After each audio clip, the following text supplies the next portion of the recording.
Vamos ahora a uno de los temas que a todos los argentinos les preocupa mucho en cualquier cosa que trabajen. Actualidad tributaria. Nos habla enseguida Santiago Sáenz Valiente, a quien solicitamos que venga al escenario, y el tema es impuestos distorsivos, cambios para competir con el mundo. El querido Santiago es contador público. ¿Cómo andás? Egresado de la UCA, docente en la Facultad de Ciencias Económicas de la UBA, es miembro activo de la Asociación Argentina de Estudios Fiscales, profesor UCA, maestría y Universidad Austral, director del programa de impuestos para productores agropecuarios dictado por la Escuela de Negocios de la Facultad de Ciencias Agrarias de la UCA, expositor en conferencias, jornadas, cursos de posgrado en entidades representativas de la profesión, autor de notas en medios técnicos en diarios nacionales y es muy conocido por su participación habitualmente en los medios para enseñarnos cosas. Con ustedes, Santiago Sáenz Valiente. Muy entrevistado por el gran Cholo. Buenas tardes a todos. Antes que nada, agradecer su presencia. Después de haber almorzado píparamente, no es fácil escuchar impuestos. Otros temas tampoco, pero impuestos menos todavía. Así que espero que no les gane la modorra.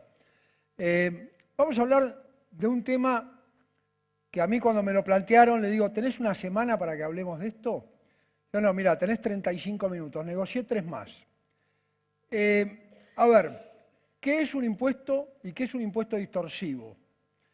El impuesto debe recaer sobre una manifestación que tiene que ser medida de manera real, de manera adecuada, de manera razonable. Tiene que haber capacidad de contribuir con motivo de un acto económico, tiene que ser capacidad económica y además financiera.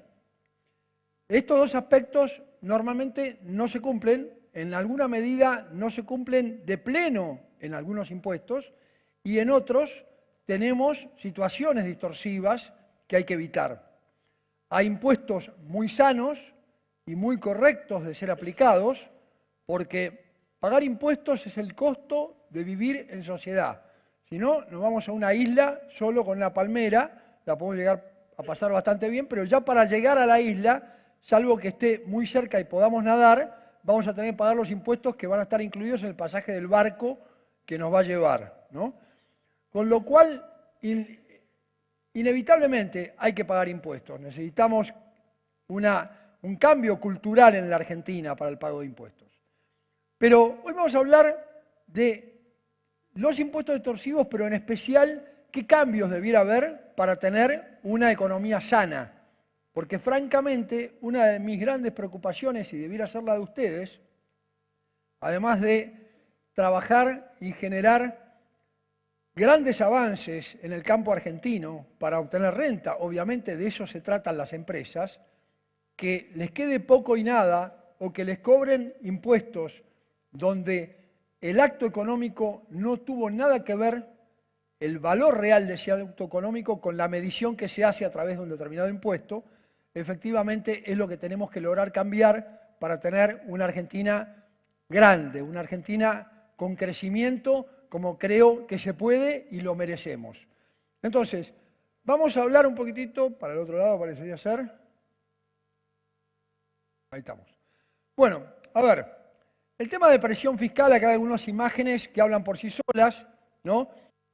A la señora esta le llegó el impuesto inmobiliario, el otro está francamente preocupado, este de acá abajo con los libros de psicología de Sáenz Valiente tratando de dormir. Bueno, hay una serie de imágenes que creo que la carga pesada es clara y la mochila de una manera u otra la llevamos todos. Vamos a repasar el gran problema, yo creo, que tenemos en la Argentina por falta de crecimiento son los impuestos. En realidad es el gasto público. Después viene el gasto público, la otra pata de la mesa, no lo tenemos que olvidar. Y el tema es su composición, ¿no? Entonces, la estructura tributaria argentina. La estructura tributaria argentina, el gran problema que tiene es la superposición de tributos, la existencia de impuestos distorsivos y, en definitiva, aunque uno no lo crea, yo tengo listado, hay 163 tributos en la Argentina. 68.000 normas vigentes. ¿Ustedes creen que alguien puede, en su sano juicio, pensar que un país puede crecer en estas condiciones? Esto no es de ahora, viene de hace 50 años en la Argentina. Entonces tenemos que resolver este problema. Hay 40 impuestos nacionales en el listado que yo estuve revisando. Total, 163 impuestos. Tengo por ahí los papeles. En impuestos nacionales tenemos uno que le dicen retenciones, son derechos de exportación, son impuestos a los ingresos. El impuesto a las ganancias, ganancia mínima presunta, impuesto insólito, ha sido derogado.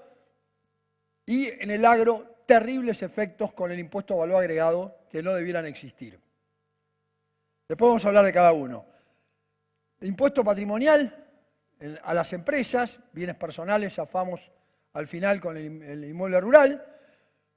Impuesto al débito y crédito, vamos a hablar de esto también. Impuestos nacionales, salteo a los provinciales. Acá hay un tema de división de poderes en los distintos niveles de gobierno. Cada nivel de gobierno tiene que brindar un tipo determinado de servicio y ese servicio tiene que ser financiado de alguna manera, obviamente. Entonces aparece la coparticipación nacional, que tenemos problemas allí también, esta ley tiene que modificarse, pero también tienen ingresos propios. Impuesto inmobiliario, por supuesto, que lo conocen muy bien, el sellado de contratos, el impuesto a los ingresos brutos o ingresos bestias, como quieran denominarlo, y el impuesto a la herencia en la provincia de Buenos Aires en forma exclusiva, porque se ha derogado el de la provincia de Entre Ríos.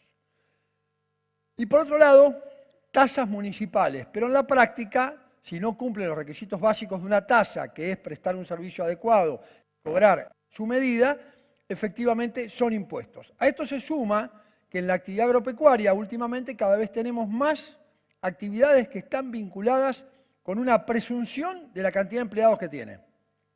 Uno tiene un feedlot y dice, yo tengo esta cantidad de cabezas, lo atiendo con... No, señor, usted tendría que tener 7 personas. Me está escondiendo 2. No, tengo 5, soy eficiente aunque no lo crea.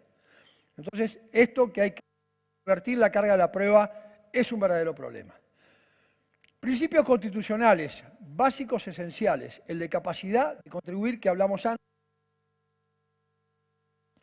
¿Se oye bien? Sí.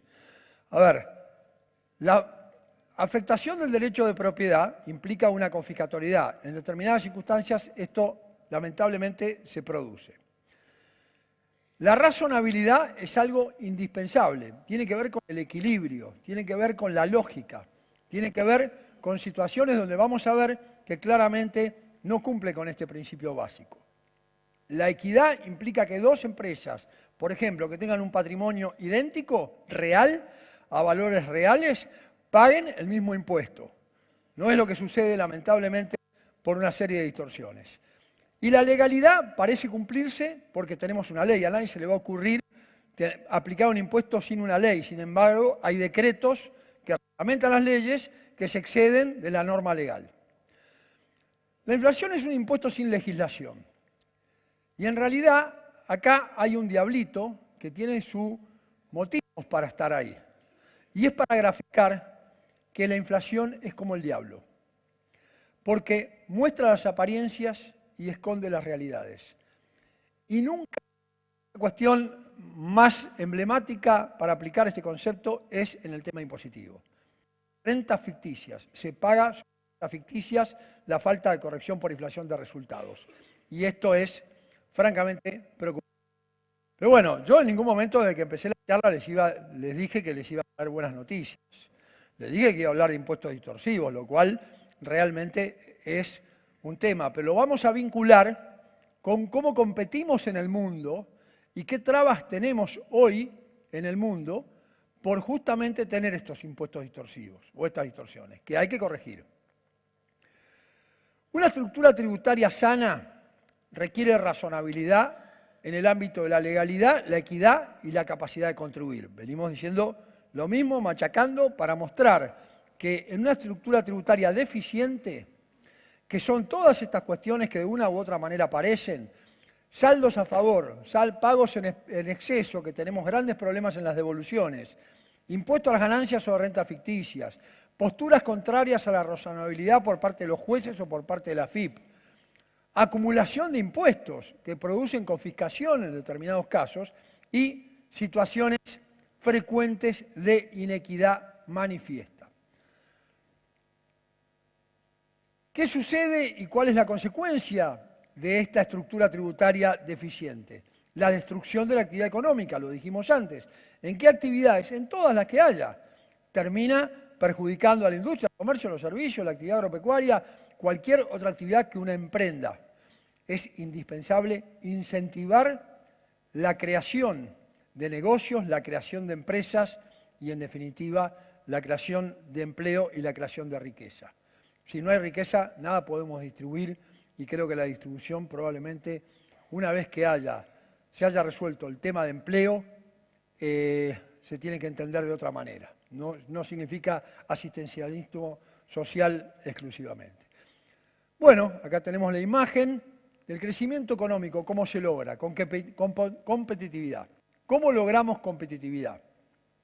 En un momento se decía que los argentinos no éramos eficientes. Argentina es muy eficiente en cantidad de cosas, pero lo que no es posible es que en el bien que yo esté exportando contenga impuestos, porque de esa manera es imposible competir. Y cuando la cantidad de impuestos que integran el precio son muchos, efectivamente no vamos a poder competir, no lo vamos a poder lograr. Más allá que por falta de seguridad jurídica tengamos problemas con las inversiones que no vienen a la Argentina, o que si vienen y se dan cuenta cómo es esta estructura tributaria se van.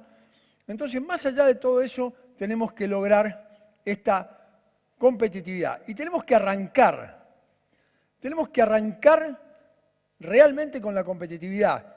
Y de esta diapositiva rescato las políticas públicas, más allá de la calidad, de la sustentabilidad, de la responsabilidad social empresaria y todo lo que tengamos para lograr ser competitivos en el mundo, tenemos esta situación en las políticas públicas. Las políticas públicas de orden tributario, estoy refiriéndome en este caso, pero también vamos a hablar algo del tema de seguridad social y de la carga previsional que está ahogando o ahuyentando al empresario a contratar empleados. La informalidad se da en materia impositiva, previsional, sanitaria, ambiental, y esto realmente es francamente preocupante que así sea. Hay que corregirlo para tener competitividad. Tenemos acá un camino hacia el círculo virtuoso. ¿Cuál sería? Si nosotros logramos disminuir la evasión, van a disminuir en definitiva los costos de cada uno porque todos van a pagar lo que corresponda en función de la medición correcta de ese acto económico que se realizó y que generó renta, patrimonio, consumo, las distintas fuentes que pueden llegar a ser afectadas por impuestos. En definitiva, baja de costos va a generar mayor productividad, mayor seguridad jurídica que es indispensable, en definitiva también entonces más confianza, y ahí vienen los inversores, y vamos a tener empleo calificado y más inversiones en la Argentina. Esto es indispensable poder lograrlo y creo que es totalmente factible. Lograr esta competitividad es el objetivo. En definitiva, los principios sobre los cuales se asientan los impuestos, tenemos por un lado el principio del beneficio. ¿Para qué casos se aplican? Para las tasas. Las tasas implica que hay un servicio público que se presta, más allá que yo lo utilice o no. Si yo estoy englobado dentro de las características porque me pasa un camino, tengo las luminarias, tengo la cloaca, tengo distintas situaciones donde me van a aplicar una tasa. Si yo no lo utilizo es una cuestión mía, pero el servicio tiene que estar disponible. Si ese servicio está disponible, se aplica la tasa y es una tasa. Si eso es defectuoso o no está disponible, esto se transforma en un impuesto. Y este es el gran problema. Pero los impuestos se miden, como dijimos, en virtud de la capacidad contributiva, económica y financiera. Insisto con esta idea, ¿sí? Bueno, ¿cuál es la carga impositiva en alimentos? 40% impositiva. Tenemos la carga también adicional de seguridad social en un 10%. Quiere decir que lamentablemente debemos asegurar que del 100% del precio de la góndola de un supermercado, ahora no, en algunos, en 14 productos que tenemos la tasa cero, pero en definitiva, sobre el precio total hay un 50% que es un costo impositivo. ¿A ustedes les parece que es factible en esta situación exportar? Claramente no podemos competir con el mundo si no resolvemos esto. Y hay que resolver el gasto público, por supuesto. A ver, aproximadamente estaría distribuido de esta manera. El impuesto a las ganancias es un impuesto que recae sobre la empresa, pero la empresa siempre algo lo traslada. Algo lo traslada. Se repercute, supuestamente, según análisis realizados, del 5%. En el 5% del precio es impuesto a las ganancias. Los impuestos municipales en todas las etapas de producción y elaboración se van acumulando y terminan con un 12% del precio, es tasa municipal. La seguridad social, todos los costos previsionales, que vamos a dar un ejemplo, 10%. Impuesto al cheque, en el caso de que fuera el costo, en el caso de que fuera una empresa de envergadura que todavía no tiene el cómputo total del pago a cuenta en el impuesto a las ganancias, se mide en el orden del 3%. El IVA es todo un tema, el agro tiene un IVA del 10,5%, parece un beneficio, no es un beneficio, es el problema que tenemos, y en definitiva, un promedio del 12% en la mayoría de los productos. El impuesto a los ingresos brutos es terrible porque, por las características que tiene, fíjense que tasas muy bajas, acumulativas, llevan a que en el precio total el 8% equivale al impuesto a los ingresos brutos. Bueno, ¿qué tenemos acá? Las contribuciones a partir del 1 de febrero, las contribuciones se modificaron y hay alguna pequeña ventaja. Hoy, 7.000 pesos por mes de mínimo no imponible previsional se restan del sueldo bruto, sobre lo cual no se paga cargas sociales. Esto es un cronograma, se fue actualizando y esos 4.800 hoy son 7.009 el monto. ¿Qué pasa? El aporte patronal estaba en un 21% para las grandes empresas, en un 17% para las empresas pequeñas. Sin embargo, la norma lo que definió es: vamos a aplicar una sola alícuota porcentual, 19,5 de aportes de contribuciones. Un solo porcentual, digamos, son de varios componentes, ¿no? Ese 19,5 lo vamos a aplicar a todas las empresas por igual. Para hacer eso, le vamos a aumentar a las pequeñas empresas del 17% que pagaban, van a terminar pagando el 19,5. Y las grandes empresas también el 19,5. Con lo cual, en el 2022 vamos a, de a poquito, tener una sorpresa de un incremento de costo. ¿Estamos hasta acá? Bueno, acá hay una idea de un ejercicio, una empresa comercial, industrial, podría llegar a ser también, por supuesto, agropecuaria, 30 personas trabajando, un total de 1,5 millones de pesos de remuneraciones brutas. Los empleados terminan recibiendo 1.250.000 y la empresa paga 1.900.000. Algunos me dirán, no, pero acá está incluyendo retenciones al empleado. Sí, pero ¿ustedes creen que el empleado mira su sueldo bruto? El empleado mira su sueldo de bolsillo. Si bien eso va a su genial y espectacular jubilación futura, ¿no? Si bien eso va allí, el empleado eso ni lo mira. Él quiere saber cuánto le queda en el bolsillo. La empresa, antes de tomar un empleado, hace el cálculo y en este caso estamos hablando entonces de que hay una diferencia enorme entre lo que llega al bolsillo y el costo para la empresa. Vamos de lleno con impuestos distorsivos. A ver, hay dos tipos de situaciones. Impuestos distorsivos en sí mismos, que hay que derogarlos porque no tienen forma de ser modificados para medir adecuadamente la capacidad de contribuir de ese acto económico, de esa venta, de ese ingreso, de ese consumo. Y otros que tienen, en su esencia, son más que razonables, como el impuesto a las ganancias, por ejemplo, o eventualmente el impuesto a valor agregado, pero no tenemos el problema del propio impuesto, pero sí graves distorsiones en las situaciones que se presentan. Tales como el impuesto a las ganancias y IVA, ¿no? Bueno, este gato se convirtió en un león, ¿no? Las cosas se distorsionan, se van modificando. No es lo mismo tener un gatito en casa que un león, ¿no? Claramente. Entonces tenemos estas distorsiones y ¿cuáles son los impuestos en esencia distorsivos? Los derechos de exportación, mal llamadas retenciones, nadie sabe por qué. Nunca lo logré entender, Dardo, nunca. ¿Por qué le llaman retención? La retención impositiva es algo que a uno le quitan y es pago a cuenta del impuesto final.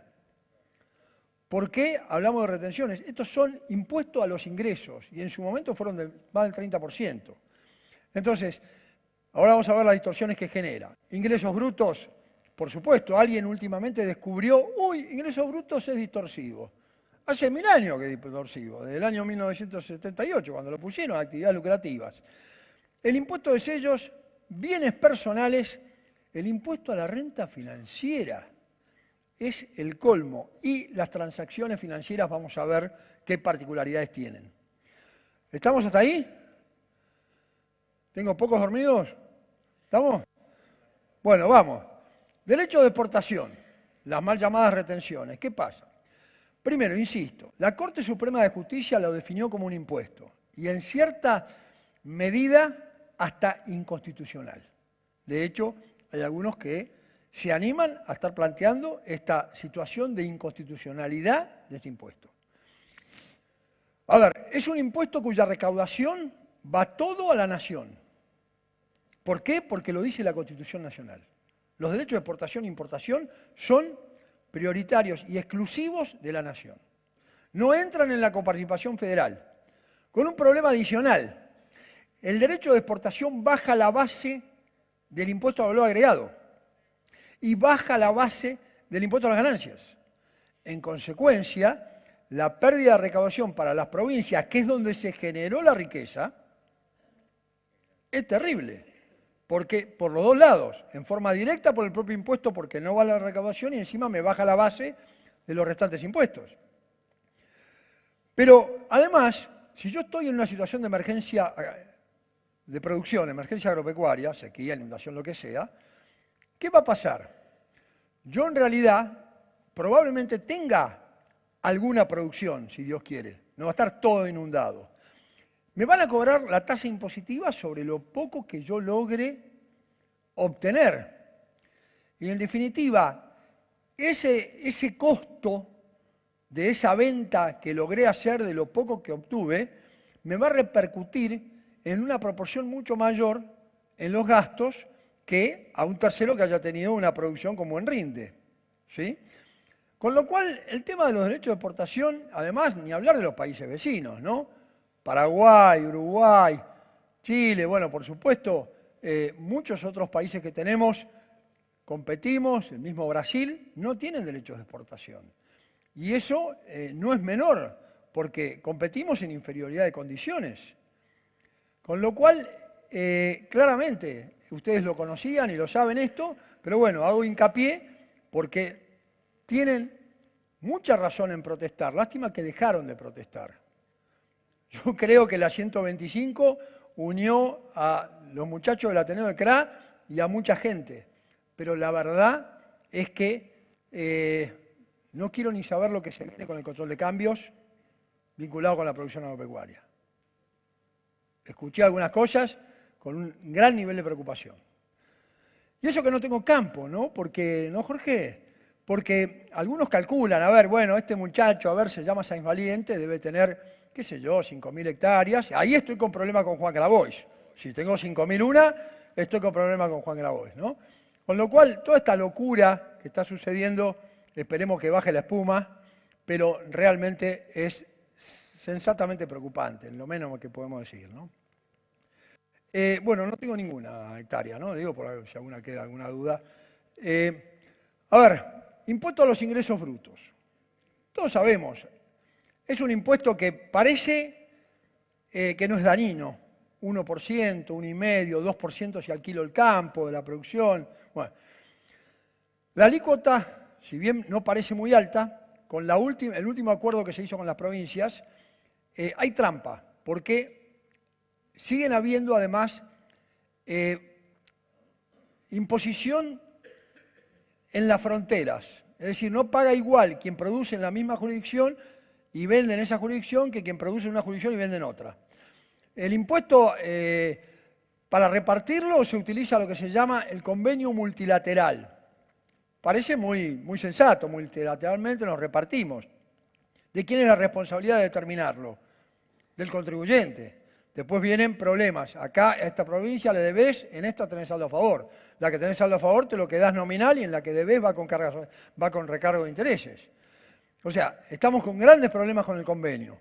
No contempla la rentabilidad, por supuesto, no le interesa al impuesto porque lo que plantea es la gravabilidad del lucro, si la actividad es lucrativa y habitual. Con eso ya queda grabado con el impuesto. Se acumula en cada una de las etapas, por eso finalmente hablábamos que en los productos alimenticios tenemos un 8% total de acumulación.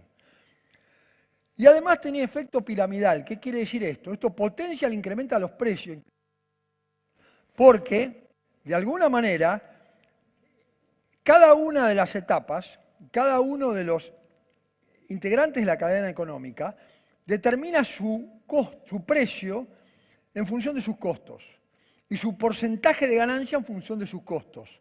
Como esto forma parte del costo en cada una de las etapas, le agrega su porcentaje, se pasa a la otra etapa, vuelve a hacer lo mismo, calcula el costo del impuesto a los ingresos brutos, lo acumula y de esa manera se potencia el precio al consumidor final.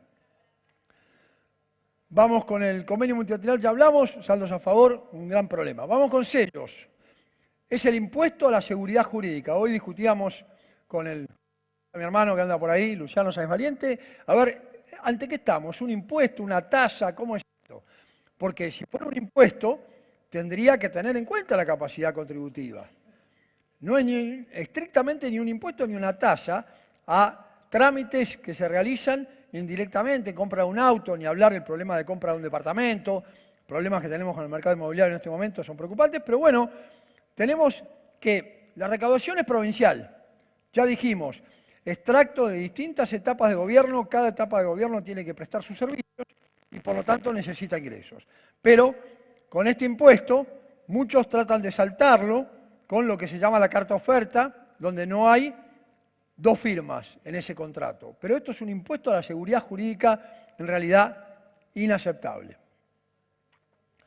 El impuesto a los bienes personales. También decíamos, bueno, a ver, ¿este es distorsivo en sí mismo o no? Yo creo que es un impuesto que el propio impuesto hay que derogarlo. ¿Pero por qué? Miren, este año, nosotros todos los años tenemos problemas con las declaraciones juradas personales, cada vez son más complejas. Siempre pasa un año y dice bueno, este fue el año peor de todos. Llegás al otro año y fue peor que el anterior. Las complejidades que hubo son enormes, pero a lo que quiero llegar es un impuesto que no resta las deudas, salvo el inmueble, casa, habitación que tenga hipoteca, pero digamos, no resta las deudas. En consecuencia, yo puedo tener inmuebles y dice, bueno, si tenés inmuebles, pagá bienes personales. Sí, pero acá hay dos cosas. Puede haber un contribuyente que tenga 8 inmuebles que los haya comprado hace 20 años o 15 o 10 y prácticamente no paga impuestos. Y mi amigo Jorge Odardo se compraba un inmueble en la capital federal, digamos, $300.000 estás más o menos, ¿no? Con eso. No. Entonces, ¿qué pasa? Ahí lo compró ahora, la semana pasada, con el dólar cuando picó a 60. Esa persona que tiene un inmueble de 200 metros o 150 metros en la capital federal comprado en el 2019, paga 10 veces más impuesto que aquel que tenía 8 inmuebles comprados hace 20 años. ¿Es lógico esto? Obviamente, cero racionalidad. En la época acá, estamos en el CCK, perdón, pero bueno, es así. Yo digo el ex Correo Argentino, de todas maneras. No sé ustedes, pero yo hablo del ex Correo Argentino. 1,25% llegamos de tasa. 1,25%. Después, durante 3 años, vino el buen cumplidor, que era aquel que no se metía en el blanqueo. Y ahora, durante 3 años, no pagaba. y ahora viene la escala del 0,25 al 0,75. En el año 1980, y ustedes se van a acordar, existía el impuesto al patrimonio neto. Eso era muchísimo más razonable. Vamos, el impuesto a la renta financiera, ese invento que hicieron, pagar el 5% sobre rentas en pesos que no llegan a cubrir la inflación, realmente queda claramente que es distorsivo. Por la ley de competitividad apareció este impuesto que debiera ser en realidad un método de recaudación, que es el impuesto al cheque, llamémoslo para simplificar.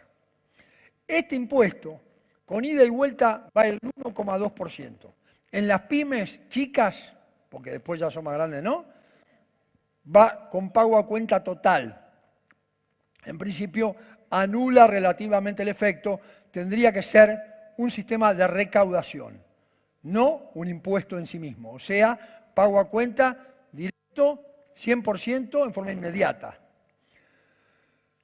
Tenemos impuestos con distorsiones graves. El impuesto a las ganancias, dijimos, es uno de los mejores impuestos. Sí, ¿por qué? Porque es un impuesto progresivo, o debiera serlo. El impuesto a valor agregado, que es uno de los peores impuestos desde el punto de vista de cómo afecta a la pobreza. Los pobres no tienen para ahorrar, señores, no tienen para ahorrar. En definitiva, todo su ingreso lo consumen en bienes afectados por el IVA. Por eso la medida del 0% de los 14 bienes de la canasta básica, sonamos, que me quedan 5. Bueno, impuesto a las ganancias, impuesto a valor agregado. Vamos, impuesto a las ganancias en estas condiciones es un asalto, lamentablemente, en estas condiciones, es decir, sin ajuste por inflación. La recaudación es menor que la de IVA. La capacidad de contribuir aparece renta ficticia, con lo cual hay empresas que pagan o pagaron o pagarán más de un 35% de tasa efectiva sobre renta real, probablemente un 50 o un 55. Hay muchas causas judiciales, hace 26 años que no se actualiza. En el 2018 sacaron una ley y esa ley no pudieron, la verdad no sé qué pasó ahí, pero el 4 de diciembre del 2018 se modificó la ley, una falta de seguridad jurídica absoluta, cambiaron los porcentuales para hacer ajuste por inflación y cambiaron también la metodología. El impuesto a la ganancia, ya sabe, paga impuestos al agro, ¿sí? Impuestos a la tenencia de bienes del agro, perdón, a la hacienda, a los cereales, en forma totalmente injusta. Un par de ejemplos. 1000 cabezas debiera pagar 3.300.000 pesos aproximado de impuesto a las ganancias por mera tenencia, pero en la liquidación surgen 5 millones de pesos, con lo cual se paga desconmensurablemente más. Esto es terrible. Perdón, voy a pedir que me den 3 minutos más de los adicionales, después me dicen cuánto es, lo compro, pero necesito expresar este problema. La venta de un inmueble rural, y lo peor, les voy a decir la respuesta que me dan. ¿Qué pasa? Yo compro o compré un inmueble y desarrollo la actividad agropecuaria en el año 1998. Por ejemplo, puede ser 94, 95 o 2000. $1, $1. Lo vendo por $1.000.000. Ahí viene la pregunta, ¿gané o perdí? Y me encuentro con auditorios que me dicen, depende. Digo, ¿depende de qué? No entiendo esta dependencia. Las operaciones inmobiliarias en la Argentina se hacen en dólares. Y esto es histórico. Ahora, ¿qué sucede? Ese costo de $1 millón de dólares inicial es $1 millón de pesos. Y el precio de venta de $1 millón de dólares es 58 millones de pesos. Entonces esto implica liquidar sobre 57 millones de pesos, aplicar la tasa del 30, pongámosle, que no es el 30, porque después viene el del dividendo del 7, bueno, termino pagando 35 igual. Yo pregunto, ¿alguien va a hacer una escritura por el valor real si tiene que pagar 20 millones de pesos no habiendo ganado un solo dólar? Es más, pagó la cuenta del escribano y el impuesto de sellos. A ver, esto no admite más, es indispensable, hay que actualizar el costo. Sigo, IVA, para el agro es una estafa, claramente. para los pobres también, pero para el agro que tiene saldos acumulados en un impuesto que empezó con el 13%, hoy es el 21%, y que el agro tiene la tasa del 10,5%, que le acumula saldos a favor de magnitudes inconmensurables. Crédito fiscal que no lo puede utilizar y estamos discutiendo jurídicamente si lo podemos mandar a pérdida para tener el 35% de menor impuesto porque realmente tenemos una pérdida. Eso es un tema francamente discutible. Con lo cual no es neutro y los saldos a favor son inadmisibles. Bueno, vamos 2 minutos. Esta curva, ay, bueno, se me descuajeringó todo. Esto no sé. Bueno, perdón, a ver. Esta curva que quería mostrar es la curva del Laffer, que está demostrado que a medida que aumenta la tasa, baja la recaudación. Y eso no deja de ser un verdadero problema y además una demostración de que si bajan los impuestos, la recaudación puede perfectamente subir. El déficit fiscal efectivamente existe, hay muchas causas de evasión, tenemos que lograr cultura tributaria, tenemos que corregir el ajuste por inflación, hay falta de neutralidad en el IVA, como dijimos recién, y una baja percepción de riesgo muchas veces del propio contribuyente. Tenemos que dar educación tributaria, logrando dar incentivos, educación tributaria y equidad en los impuestos, se logra una reducción de la evasión y un aumento de la recaudación. Esto es así. Hay que animarse, pero es así. Puede quedar un bache en el medio, arreglémoslo con fondos tomados para esto. Hay que derogar, y acá viene la propuesta de alguna manera, derechos de exportación, sellos, ingresos brutos. Y hay que reemplazar el impuesto a los bienes personales por el patrimonio neto con una tasa así chiquita, solo para verificar los incrementos patrimoniales. Bueno, estos son detalles de los dos impuestos que los voy a saltear porque se me acaba el tiempo y la verdad que esto creo que nos pasa a muchos, esa lágrima duele. Duele que la Argentina esté en esta situación. Todos sabemos, yo de político tengo 0, pero realmente tengo no solo hijas en este país, sino tengo nietos. Por ahí está mi hermano que me carga porque al único que nombro muchas veces es a mi nieto, al Tato, que tiene 2 años y medio, que yo creo que a Tato le muestro el cálculo de la venta del inmueble rural y me dice, Tati, tenés razón, esto es una estafa. ¿Cómo voy a comprar y vender un inmueble por el mismo precio en dólares y tener que pagar un impuesto de esa magnitud? No entiendo que no haya una revelación mayor. ¿Por qué? Y porque esto se arregla, ¿no? Una reorganización societaria, hacemos una venta y reemplazo y creemos que tenemos una exención, que no es así. Con lo cual, el dolor es enorme y creo que los argentinos no nos merecemos esto. Creo que tenemos que reconstruir nuestro país, claramente, ladrillo a ladrillo nuevamente. Y la verdad que yo a veces elijo algunas frases para terminar, y en este caso elegí en realidad un canto, que por un tema técnico no lo pudimos poner en los parlantes, pero realmente creo que Facundo Sarabia sabe mucho de esto, y esto yo lo siento realmente, creo que muchos de ustedes también, por eso se los participo. Yo he nacido en este país. No lo voy a cantar, obviamente.